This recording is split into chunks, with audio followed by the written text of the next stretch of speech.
В любой современной ММО, будь то World of Warcraft, Dota или Final Fantasy, существует незыблемая система. Геймдизайнеры называют ее «Святая Троица» или «Классическая триада» – танк, лекарь, боец. Эта система родилась не вчера. Еще в настольных играх 70-х в Dungeons and Dragons люди поняли, чтобы выжить в хаосе, нужна структура. Нужен кто-то, кто держит удар, кто-то, кто лечит раны, и кто-то, кто наносит урон.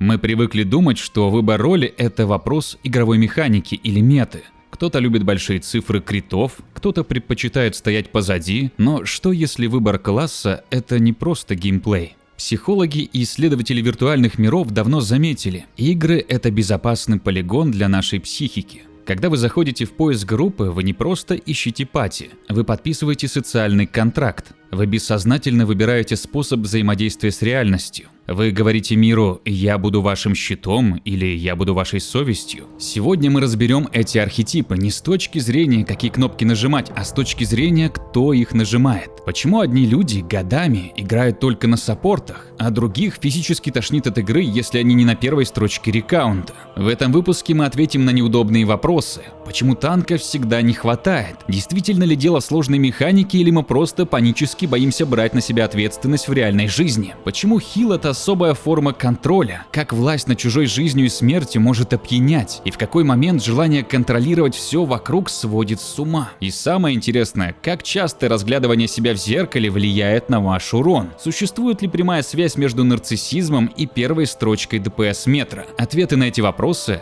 в этом видео. Но вместо длинной интеграции, короткий привет всем героям Азерота от сервиса WoW Loot. Команда WoW Loot поздравляет вас с новым 2026 годом и желает поменьше вайпов, побольше критов и чтобы ваш персонаж стал настоящей легендой своего сервера. У ребят на сайте куча товаров и внутриигровых услуг по WoW, а самое главное, открыт предзаказ на коллекционное издание Midnight с ключом для российских аккаунтов. Так что обязательно заглядывайте к ним на сайт по ссылке в описании. Начнем с танка. Самая дефицитная роль в игре. Человек, который всегда идет первым. Механически задача танка – это контроль. Он задает темп подземелья, он решает, когда начнется бой, и он принимает главный удар на себя. Ошибка бойца – это минус урон. Ошибка танка – это смерть всей группы. Что это нам говорит о человеке? Часто роль танка выбирают люди с так называемым комплексом Атланта. Им физически некомфортно, когда ситуация выходит из-под контроля. В глубине души они убеждены, если хочешь сделать что-то хорошо, то сделай это сам. Им проще подставить свое лицо под удар босса, чем довериться кому-то другому. Это лидерство, но в то же время и глубокое одиночество. Обратите внимание, в игре танк почти всегда стоит спиной к своим союзникам. Он щит, но он отделен от тех, кого защищает. Замечали ли вы, что в WoW всегда жесточайший дефицит танков? Бойцов всегда полно, лекарей раз на раз не приходится, но обычно достаточно. А вот танка в поиске группы иногда приходится ждать по полчаса. Почему так? Особенно в текущей мете мифик плюс подземелий. Потому что на танка ложится колоссальная когнитивная нагрузка. Ему нужно не только держать на себя трэш и выживать, ему нужно постоянно анализировать в голове, справится группа с этой пачкой или нет. Хватит ли у хила маны? Танк обязан быть навигатором, он должен знать идеальные маршруты. Если вы пойдете не по тому пути, игроки могут просто ливнуть, посчитав вас плохой путеводной звездой. Цена ошибки для танка – это социальное осуждение. Кстати, отсюда рождается интересный феномен – руководители-истерички. Вам наверняка попадались такие танки, которые при первом же вайпе или неудаче молча покидают группу. Психологически это не танки, они не умеют держать удар и брать ответственность за исправление ситуации. Скорее всего, этот человек находится не на своем месте. В душе это типичный дамагер, которому просто нужна была быстрая очередь. Но о дамагерах мы поговорим чуть позже. Вспомните историю Артаса Менетила. До того, как стать королем-личом, он был паладином, идеальным танком для своего народа. Его падение началось не со злобы, а с гиперответственности. Он настолько хотел защитить людей от чумы, что решил вырезать целый город – Стратхольм. Он не мог позволить себе остановиться, посоветоваться, разделить эту ношу с Утером или Джайной. Он взял все на себя. Это и есть главная ловушка для танка в реальной жизни. Когда желание защитить превращается в тиранию. Когда вы, как отец семейства или руководитель, тянете все на себе, скрипите зубами, но не просите помощи, считая это проявлением слабости.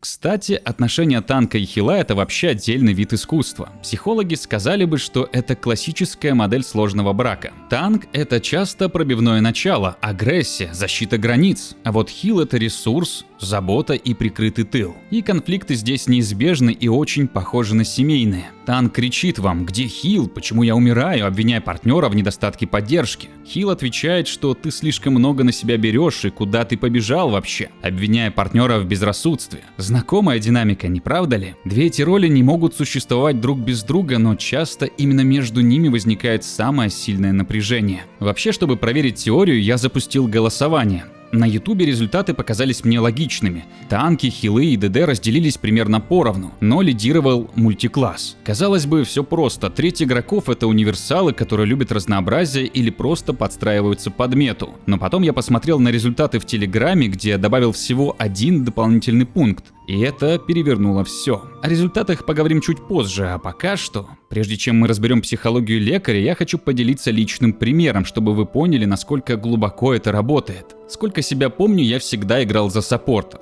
Я даже не понимал, почему, мне просто это нравилось. В Warcraft 3 герой без хилящей способности для меня вообще не был героем, он казался мне неполноценным, неинтересным. В Team Fortress 2 я мейнил медика, в Battlefield, пока все бежали убивать врагов, мне больше всего нравилось раскидывать аптечки под огнем и вытаскивать раненых. Ну и конечно же World of Warcraft. С 2008 года я играю за хила. Цифры урона меня никогда не интересовали, а танкование казалось скучным. А знаете, чем это закончилось в реальности? Я поступил в медицинский университет. Игра годами подсказывала мне мое призвание, пока я просто жал кнопки.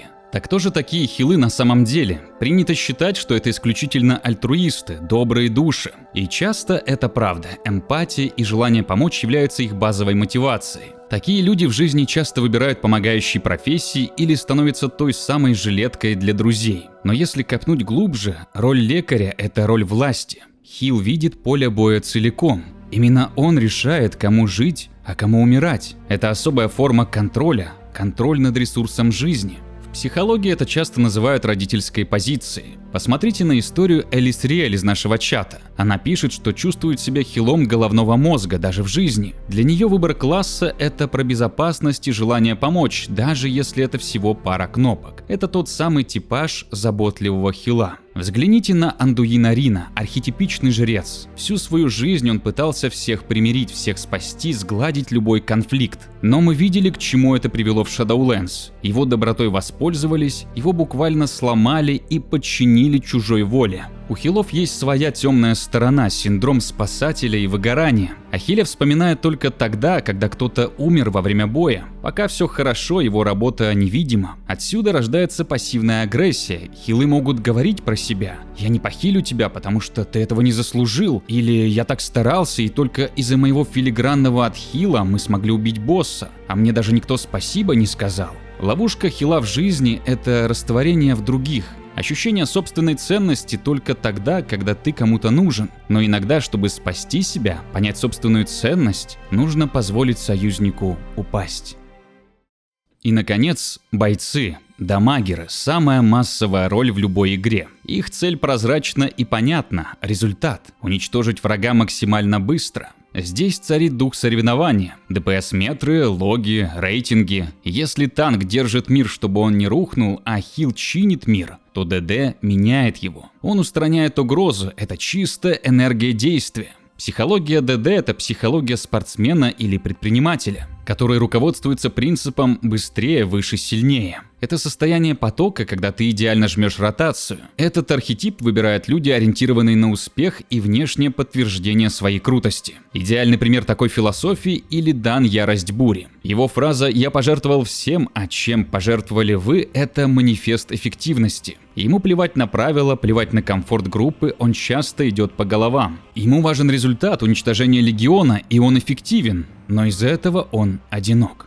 Теневая сторона этого пути – зависимость от оценки. Если я не первый в списке урона, значит я никто. У него, как бы это ни парадоксально звучало, туннельное зрение. В погоне за цифрами ДД часто перестает замечать людей вокруг и выходит из огня, не помогая союзникам. Это бич современного успеха. Мы все немного ДД, которые боятся, что если мы остановимся и перестанем выдавать результат, нас просто кикнут из рейда под названием «Жизнь». Но вот вам противоположный пример от Видалира. Человек играет на армсваре не ради цифр, а ради кодекса чести. Лицом к лицу, только свои силы. Звучит как путь самурая, согласитесь. Но есть и те, кто стал заложником механики. В комментариях ребята часто пишут, что душа лежит к танкам, но играть на них сейчас это пианино. Вот, например, Леонид честно признался, ушел в ДД, потому что танчить стало слишком душно. Кстати, эти комментарии я беру из своего телеграм-канала, там мы обсуждаем такие темы и самые интересные мысли попадают в ролики. Так что если хотите, чтобы ваше мнение услышали тысячи, залетайте по ссылке в описании, у нас там своя атмосфера. Смотрите сюда, в Телеграме большая часть голосующих выбрали вариант «Играю ради атмосферы и лора». Это вскрыло ошибку выжившего. На YouTube эти люди, скорее всего, тыкали в мультикласс, потому что им просто все равно, на ком жать кнопки, лишь бы исследовать мир. К сожалению, на YouTube всего 4 варианта выбора. Оказывается, для огромной части игроков, почти половины, выбор мейна вообще не связан с социальной ролью защитника или лидера. Их класс — это не работа, их класс — это просто туристический автобус, на котором они едут по Азероту.